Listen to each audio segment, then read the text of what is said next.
खून आहे, रक्त आहे, पीप आहे, पायखाना आहे, पेशाब आहे,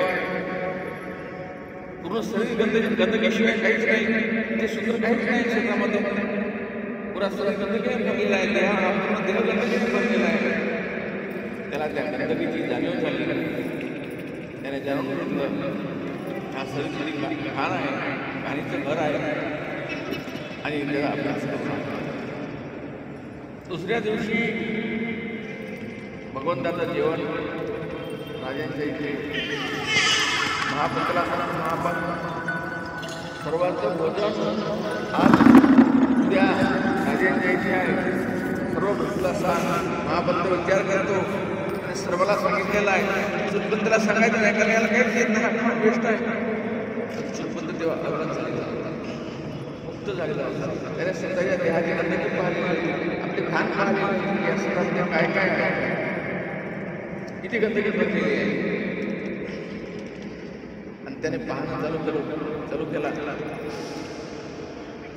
आणि पाहता पाहता चुलपंत मुक्त झाला. तेव्हा भगवंत सांगतात, महापंता सर्व लोक आलेले आहेत का? महापंत म्हणतो हा भगवान सर्व आले आहेत. त्या भगवंत म्हणतो नाही, चुलपंत आलेला नाही. जा चुलपंताला घेऊन ये.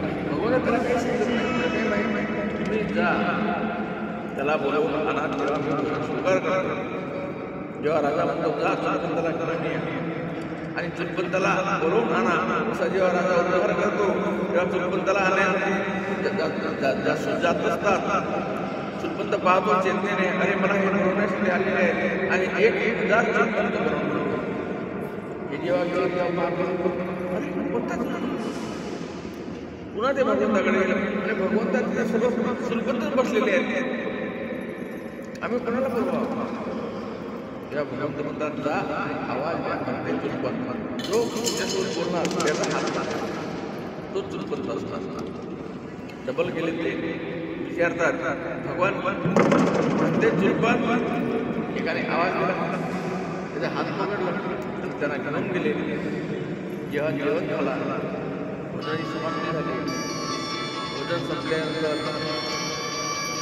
सर्व भोजन झालं आणि चुलपंता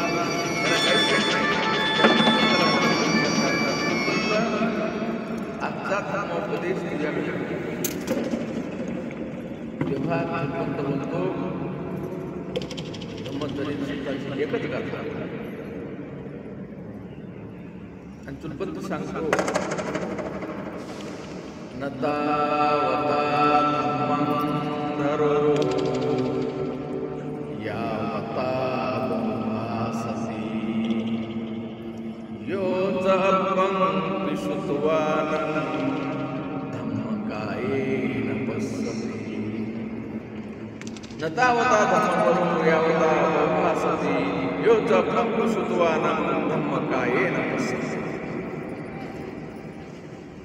भगवंता बहुत बोलल्याने कोणी धर्मवान होत नाही, बहुत बोलल्याने कोणी धर्मधर होत नाही, बहुत उपदेश केल्याने कोणी धर्मवान होत नसतो, धर्मधर होत नसतो, धर्मजीवनामध्ये उतरत नसतो.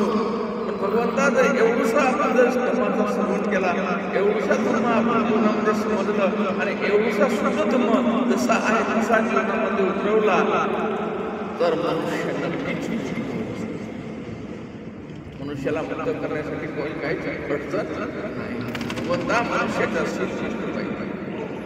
जेव्हा चुलपंत असं बोलतात तेव्हा सारे राजा आणि भगवंत सुद्धा साधुकार करतो.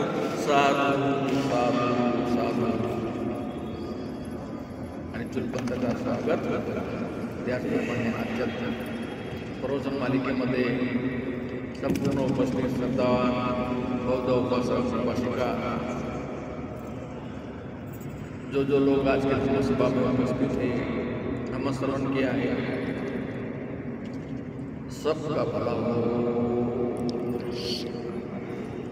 सबका कल्याण हो, सबकी स्वस्थ मुक्ति हो, सबकी स्वस्थ मुक्ति हो, सबकी स्वस्थ मुक्ति हो. सा